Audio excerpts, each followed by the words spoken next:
Bueno, pues don Pío, después de este editorial, si le parece, nos vamos directamente al tema que nos ocupa hoy, sobre las opiniones de Franco. Sí. Bueno, como tantos personajes históricos importantes, Franco pues ha despertado verdaderas pasiones, ¿no? Y ha sido objeto de las opiniones más opuestas, ¿no? Tanto respecto a su personalidad como a su política. Así que en el libro Los mitos del franquismo expigué al final pues una serie de juicios que a veces revelan más del que opina que del opinado, ¿no? A modo de curiosidad los he dividido entre quienes le trataban, o al menos lo conocieron en algún momento, y quienes nunca hablaron con él, pero han tratado de analizarle. Tiene interés también comparar muchos juicios con los hechos históricos conocidos para comprobar hasta qué punto suelen errar, ¿no? La mayoría de ellos, ¿no? Sí. Entonces, lo primero son personajes que no trataron a Franco. Uno es Stanley Payne, es un historiador e hispanista auseño, es seguramente el más serio de todos ellos. Dice: durante la mayor parte de la larga carrera de Franco, durante la mayor parte de su larga carrera, Franco fue plenamente consciente del papel que le habían asignado como ogro por excelencia de la Europa occidental. Resulta instructivo comparar a este respecto las actitudes hacia Franco y hacia Tito a partir de 1945. El baño de sangre que sufrió Yugoslavia en 1945 fue comparativamente mucho menor que lo ocurrido en España en 1939. Y la nueva dictadura yugoslava fue mucho más dura y mucho más represiva. Y no consiguió el progreso económico, social y cultural que logró el régimen español. Tras la muerte de Tito, no se produjo una democratización, sino una forma colegiada de dictadura. Sin embargo, y a continuación la disgregación del país, ¿no? Sin embargo, Tito es aclamado con frecuencia como un gran reformador e innovador, una especie de hito del logro progresista, y definido y debido a circunstancias internacionales concretas, obtuvo más ayuda occidental en una época más temprana.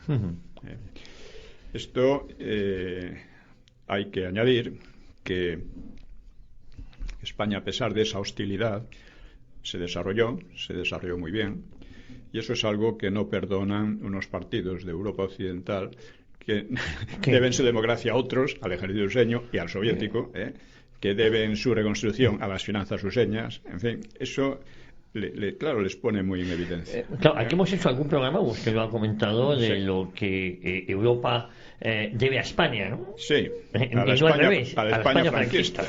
Claro. Bueno, otra opinión de André Bachud, es una profesora universitaria en París. Dice de Franco, este es muy significativo porque dice: no tiene amantes, ni parece haber tenido jamás el deseo de tenerlas. Carece de vicios y de pasiones, y su cultura es escasa. Ni siquiera la atraen los pequeños placeres. No bebe, no fuma, no parece apreciar la buena mesa ni el placer de la conversación, excepto tal vez en su primera juventud, cuando asiste a tertulias. Tampoco destaca por sus cualidades.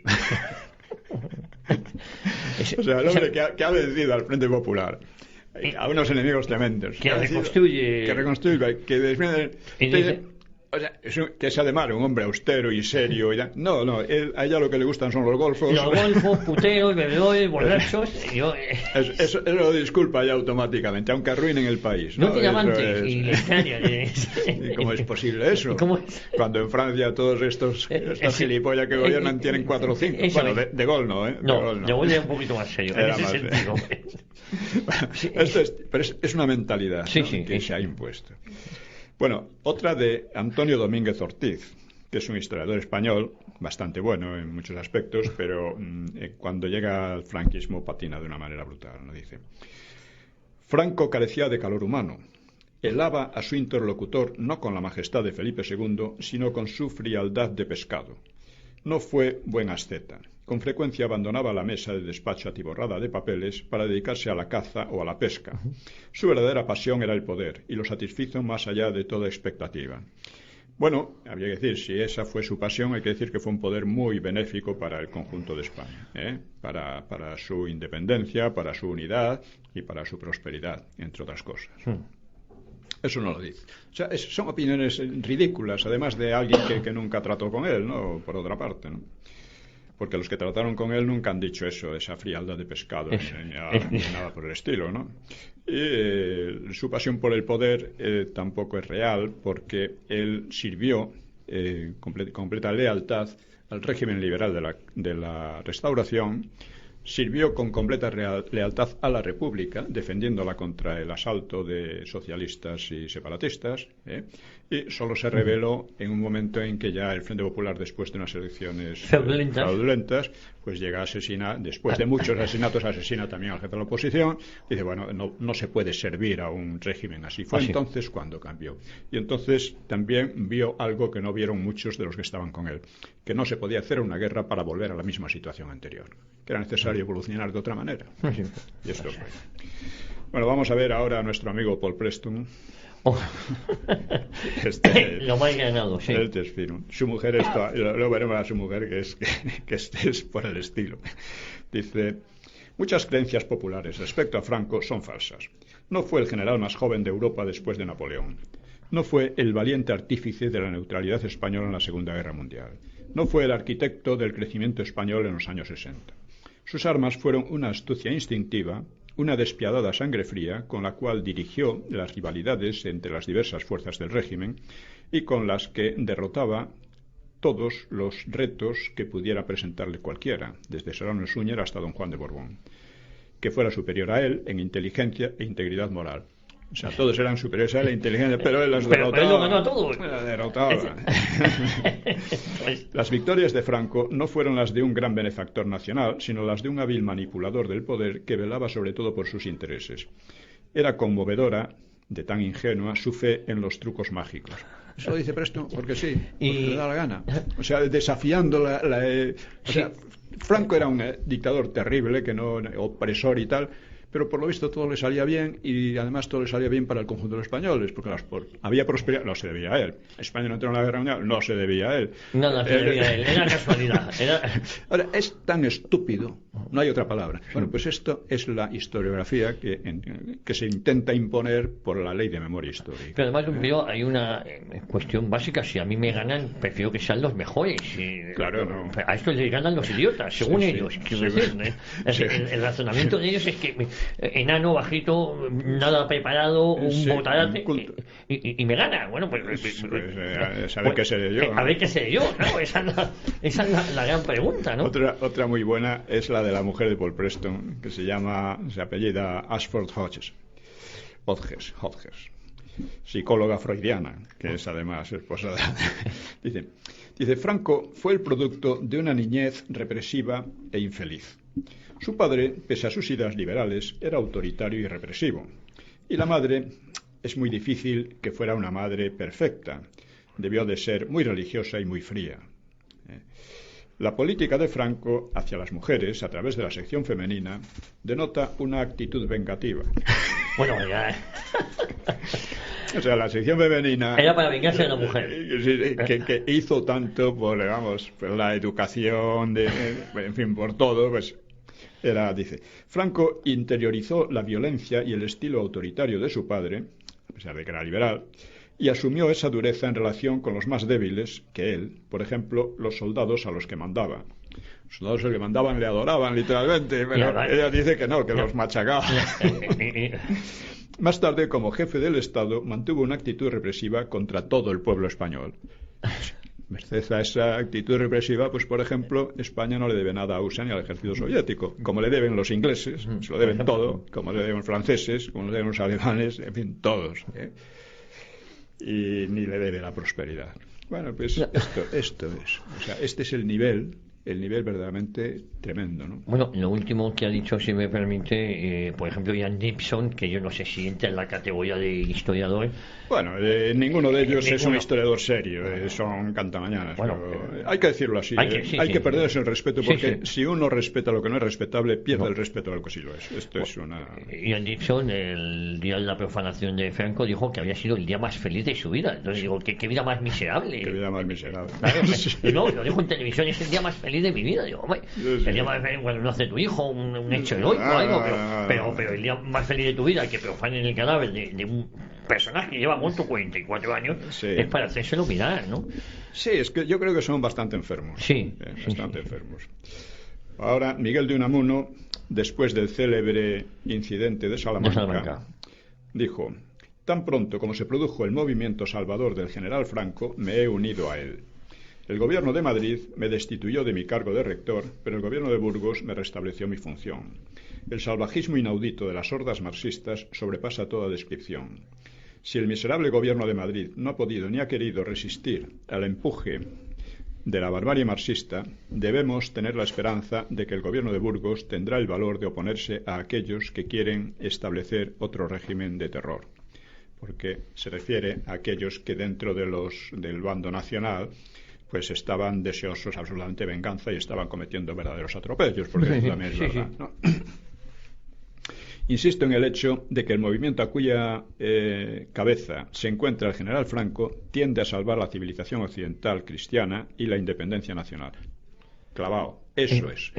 A pesar de los abusos y atropellos que nuevamente se cometen, porque una guerra y sale lo peor de mucha gente, ¿no? Sobre todo mucha gente que había sido sus familiares asesinados, que no se había tenido cuidado de ellos. No, los peores eran los que no tenían nada de eso, ¿eh? Yo recuerdo unas frases de unos curas al terminar la guerra, porque al terminar la guerra, efectivamente, rojos que iban a sus pueblos, después pues los machacaban allí, y decían los curas: los peores son gente que no ha sufrido nada. Que no ha sufrido nada. Estos son los peores. Yo tengo una anécdota, un amigo mío, un familiar, habían asesinado a 18 familiares suyos en Tomelloso.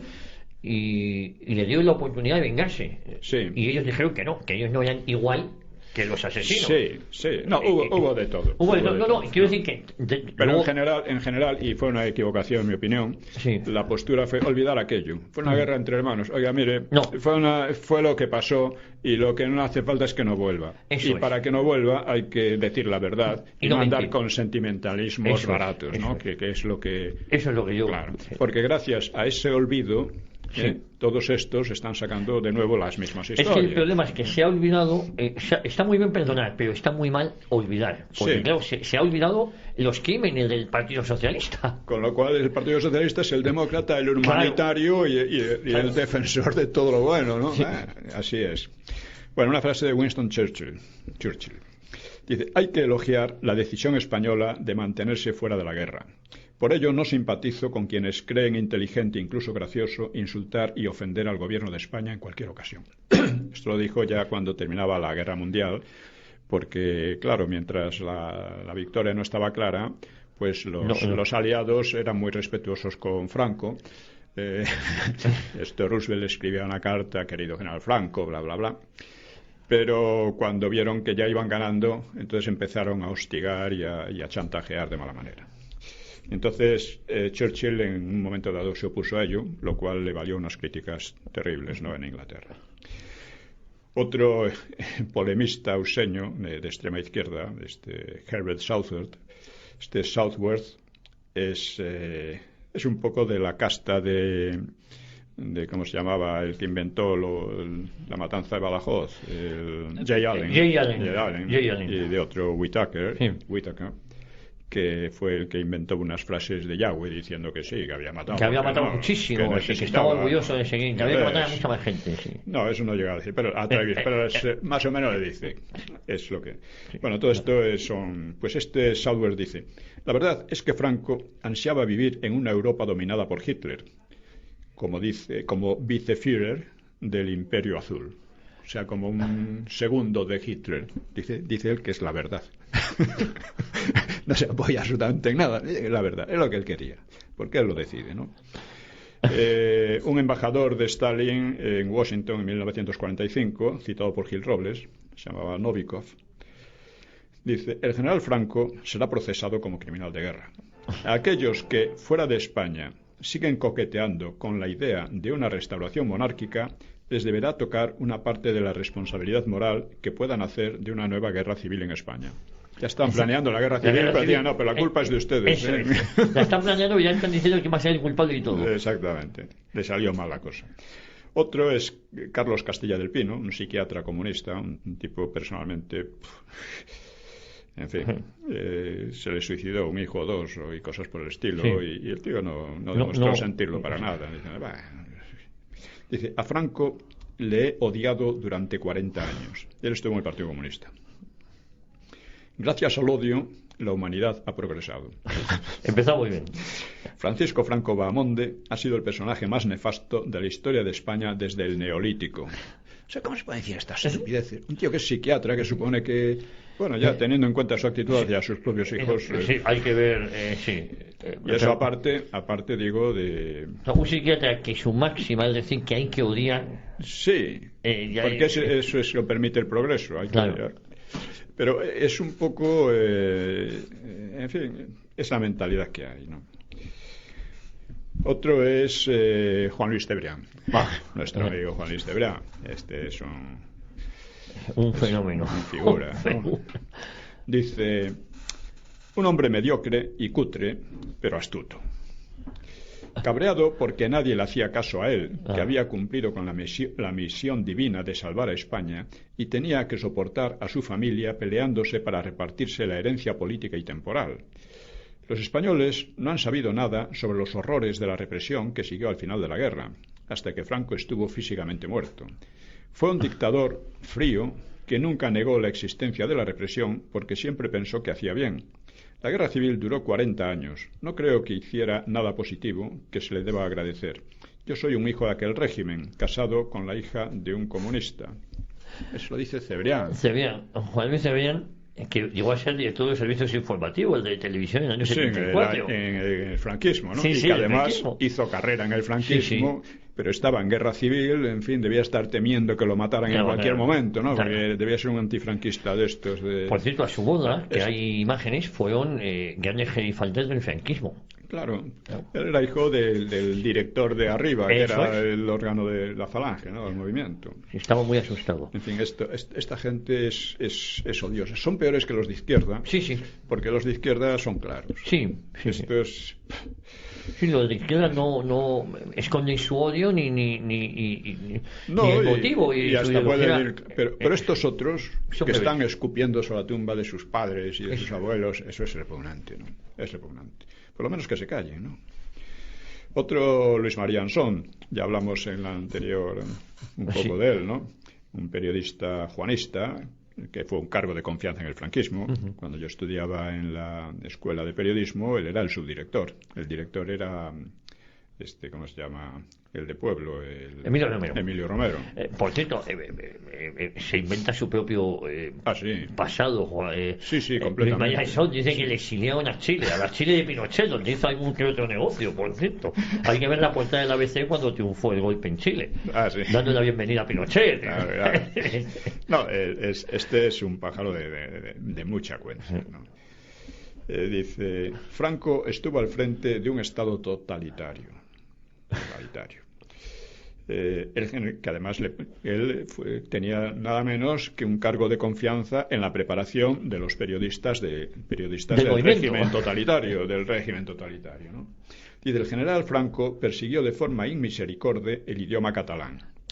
Tan inmisericorde que hubo un montón de premios. El catalán se puso como lengua en las facultades de filología, en fin. ¿Para qué vamos a hablar? Dice, lo prohibió en escuelas, colegios y universidades. Eso no es cierto. La enseñanza se hacía en español, con algunas excepciones, como se hace en Francia, en Inglaterra, etcétera. O sea, no se da en escocés o en bretón, ¿no? Por poner un ejemplo, ¿no? Lo erradicó de la vida política y administrativa. Es lógico, porque el idioma general era el español común. No iba a haber, pero claro, ahora es lo que está pasando, lo que están haciendo los separatistas es justamente esto, erradicar al idioma común al idioma mayoritariamente hablado eliminarlo en todas partes, y tratar de eliminarlo. Lo suprimió hasta en los rótulos de comercio. Hombre, mira, yo estuve en Barcelona en varias ocasiones por entonces y había muchos rótulos de comercio en catalán.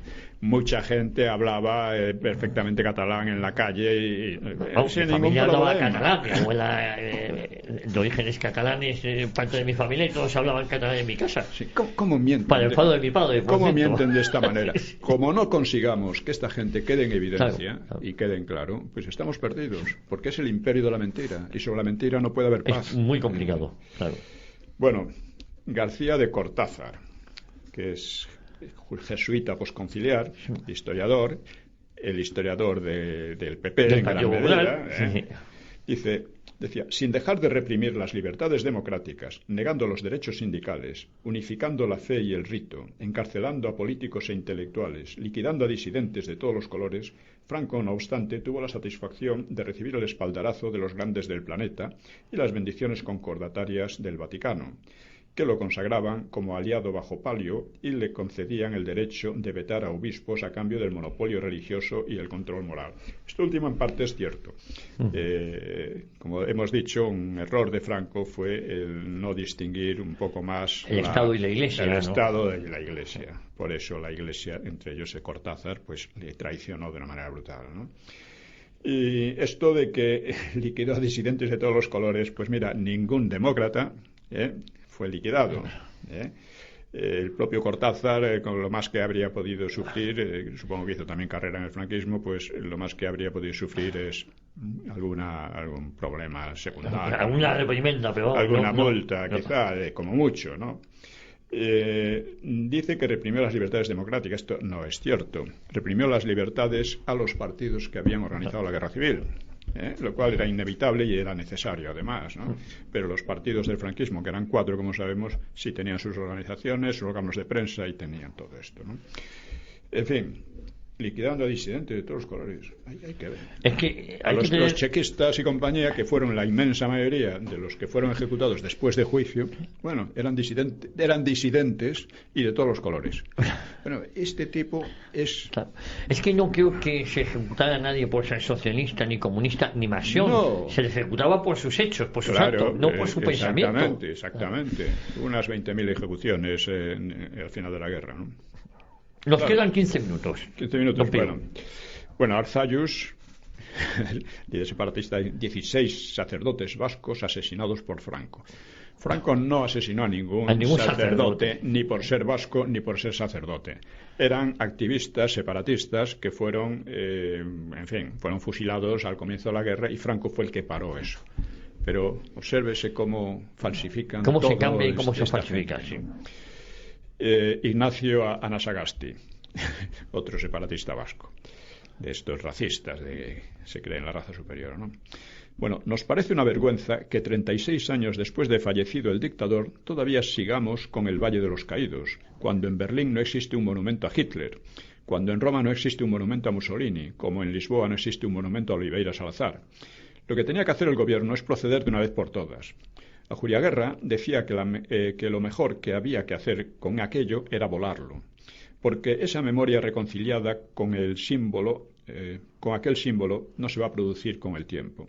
Tendrían que pasar 40 generaciones para que se olvidara lo que fue aquella iniciativa de un asesino dictador, cruel y que sobre todo se vengó de gentes que se habían opuesto lógicamente a su iniciativa de subvertir la legalidad republicana. O sea, una selección fraudulenta, si el asesinato es la legalidad republicana, ¿vale? Pero eso no se puede subvertir de ninguna manera, ¿eh? Estos tíos son verdaderos asesinos, ¿no? Asesinos de la verdad, para empezar. Y si llega la ocasión de mucho. De físicamente también. Sí. Este fulano, pues, en fin, ¿para qué vamos a hablar? Hitler y Mussolini pues dejaron sus países en ruinas. Franco lo dejó un país espléndido, gracias al cual vivimos todavía sin empezar a tiros o cosa por el estilo, ¿no? O sin caer en un totalitarismo. Bueno, Santiago Carrillo dice: estoy entre los españoles que piensan que ver morir a Franco en su lecho sería una injusticia histórica. Existen pocos pueblos en Europa que hayan luchado tanto por la libertad como nosotros. O sea, o sea, esto es alucinante simplemente, ¿no? Y no nos merecemos verle morir con la ilusión de que su tiranía sea indestructible. No debe tener esa satisfacción. Debe ver con los ojos abiertos el fin de su tiranía. Yo no he esperado nunca que Franco muriese y he hecho todo lo posible para echarle antes. Todavía cuento con realizarlo antes de que muera. La condena de muerte a Franco la firmaría. Así es. El chequista que asesinó a montones de comunistas también, porque Sí, es stalinista y ya. Defiende la libertad. Sí. Defiende la libertad. ¿Y con qué gusto firmaría? La sentencia de muerte. No solo a Franco, sería a 1 millón, si pudiera. Ya lo hizo. ¿No? Lo que pasa es que estaba encubierto como diciendo que eran traslados. Sí. Ah, claro. Traslados de la cárcel. El héroe de Paracuellos. Sí. No, hizo lo que pudo. Sí. No tuvo la suerte de hacer lo que él quería, pero hizo lo que pudo. Cuando le fue posible, ¿no? Otro es Paul Johnson, un historiador inglés bastante serio. Dice: Franco preparó con mucha inteligencia la sucesión a partir de la creación de una clase media muy sólida. Franco fue un hombre extraordinario, uno de los hombres más inteligentes del siglo XX. Algún día el pueblo español le colocará en el lugar que merece. Este es un poco más cierto que todo lo demás. Otro, Jordi Pujol, otro separatista, dice: el general Franco ha elegido como instrumento de gobierno la corrupción. Fíjate, lo dice Jordi Pujol. Sabe que un país podrido es fácil de dominar, que un hombre comprometido por hechos de corrupción económica o administrativa es un hombre servil. Por esta razón, el régimen ha fomentado la inmoralidad en la vida pública y económica. Como sucede en ciertas profesiones indignas, el régimen procura que todo el mundo se ensucie las manos y esté comprometido. Además de un opresor, es un corruptor. Esto lo dice Jordi Pujol. Lo he leído con toda la jeta. es algo verdaderamente... Pero, en fin... Todo esto en los mitos del franquismo, que me permito recomendarlo de nuevo, para quien quiera tener una visión que no sea tópica de estas cosas, ¿no? Sino más investigada y más demostrada, ¿no? Vamos a poner algunos que trataron a Franco. Sí, nos quedan justo 10 minutos. 10, bien. Pues vamos a empezar por Indalecio Prieto, dirigente del PSOE. Dice: lo he visto pelear en África y para mí el general Franco llega a la fórmula suprema del valor. Es hombre sereno en la lucha. El general Franco, por su juventud, por sus dotes, por la red de sus amistades en el ejército, es el hombre que en un momento dado puede acaudillar con el máximo de probabilidades, todas las que se derivan de su prestigio personal, un movimiento. Esto lo decía poco antes de la guerra. O sea, en algunos momentos Prieto mostraba cierta ecuanimidad, ¿no? Igual que cuando defendió a José Antonio en el Congreso, que lo querían empapelar por tenencia de armas. Y él dijo: no, si aquí ¿quién no tiene armas? Hubo una escena allí en el Congreso en que de repente empiezan a sacar las armas unos y otros.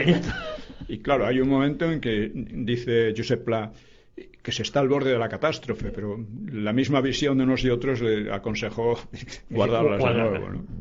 Y de hecho en alguna sesión se obligó a la gente a dejar las pistolas en el guardarropa, como en el oeste, ¿no?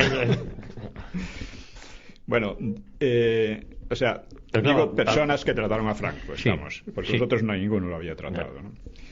Diego Hidalgo, que era un intelectual y político republicano, ministro de Guerra en 1934. Habla de Franco: capacidad de trabajo, clara inteligencia, comprensión y cultura. De sus virtudes, la más alta es la ponderación al examinar, analizar, inquirir y desarrollar los problemas. Es exigente y a la vez comprensivo, tranquilo y decidido. Uno de los pocos hombres de cuantos conozco que no divaga jamás. Nunca le vi jubiloso ni deprimido. Creo que es una descripción bastante justa de la personalidad de Franco. Él era concreto y grano, no era un intelectual, pero tenía, como dice alguno, pues tenía unas pocas ideas muy claras y muy fructíferas. Salvador de Madariaga fue un intelectual y político liberal, contrario al franquismo. Estuvo un exilio innecesario porque podía haber venido cuando quisiera. Decía: me llamó la atención por su inteligencia concreta y exacta, más que original y deslumbrante, así como su tendencia natural a pensar en términos de espíritu público, sin ostentación de hacerlo.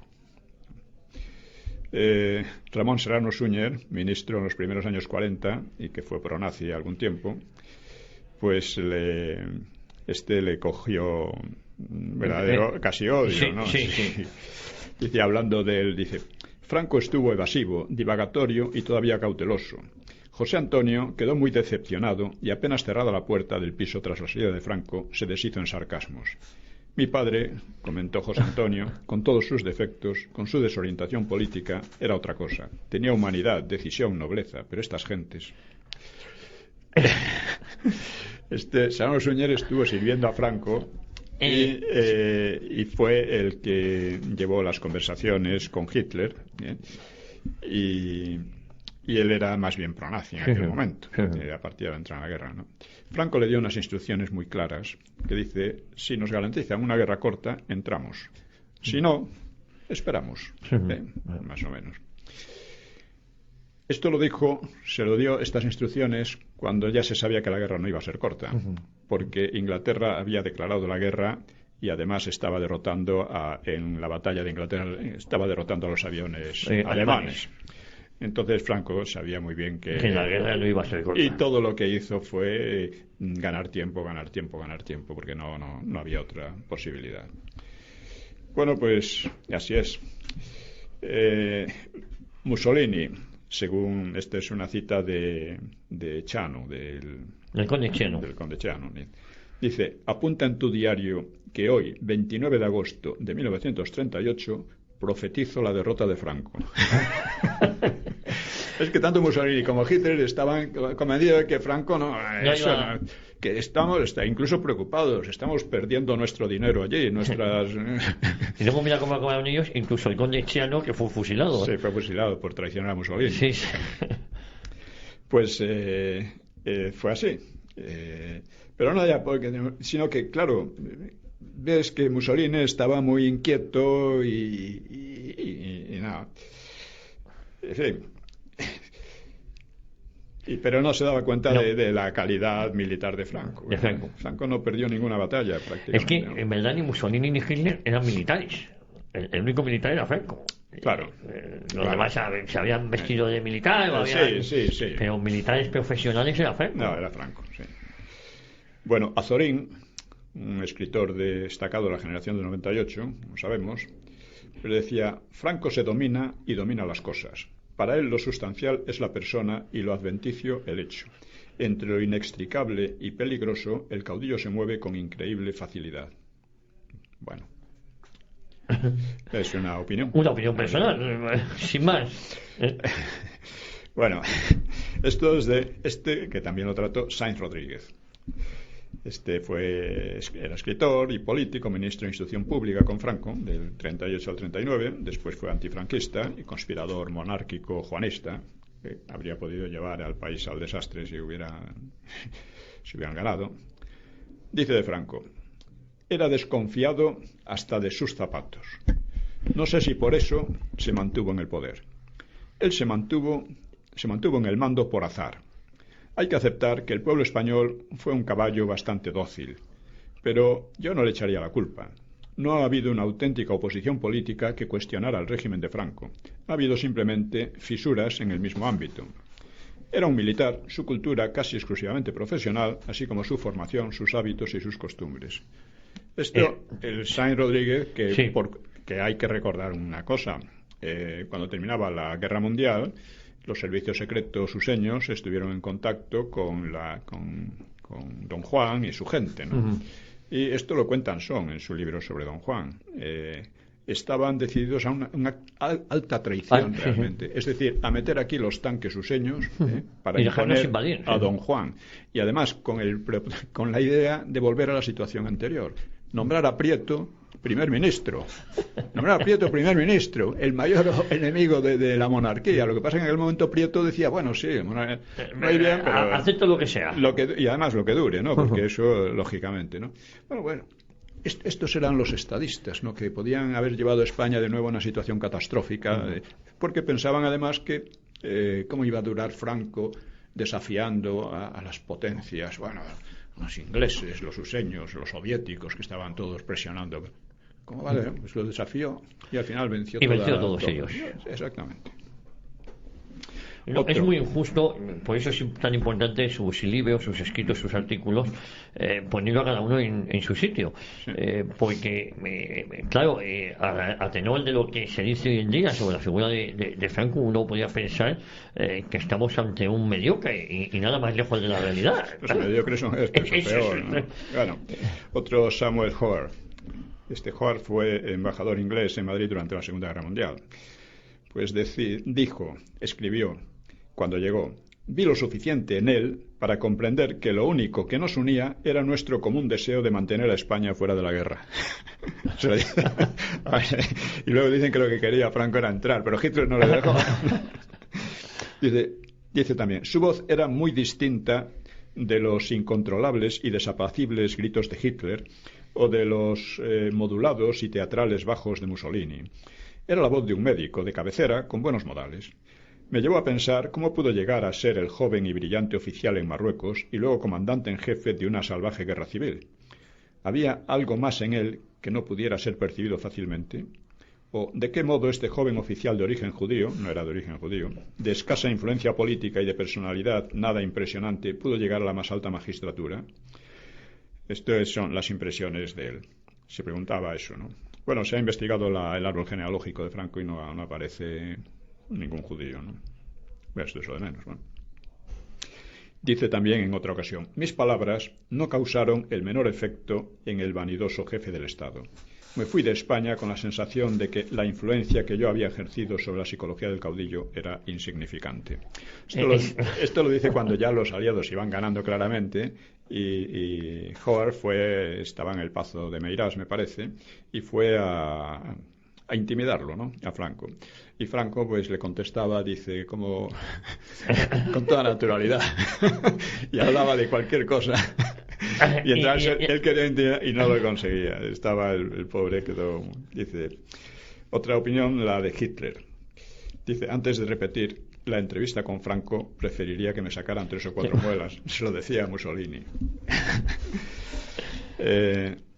Y en el diario de Goebbels dice, el Führer no tiene una buena opinión de España ni de Franco. Mucho ruido y pocas nueces, nada sólido. Es tremendo. Estas son maravillosas, sí, todas ellas, porque demuestran muchísimo, ¿no?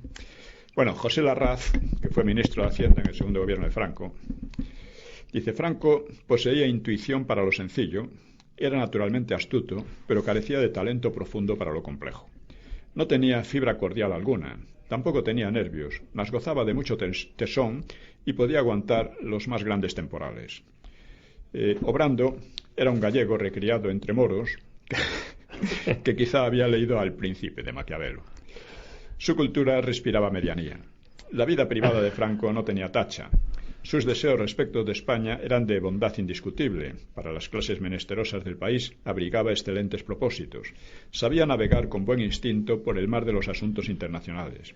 Carecía de finura política y comportaba en su personalidad una faceta rayana en lo ridículo, la propensión a entender y tratar de cuestiones económicas. Tenía de sí mismo una idea excesiva. Es decir, Franco levantó a las clases bajas, se bandeaba en una situación internacional complicadísima en la que casi nadie podría bandearse, pero era un mediocre. Eso lo hace cualquiera. No tenemos tiempo para más. Vaya, qué lástima, porque podríamos seguir podríamos continuar. Bueno, y quizás la próxima semana podríamos rematar con algún comentario más. Un poco. Bueno, Pío, muchísimas gracias, muy esclarecedor. Volvemos la próxima semana aquí a Radio Ya, en una hora con la historia. Con la historia. Muchas gracias a todos. Muchas gracias.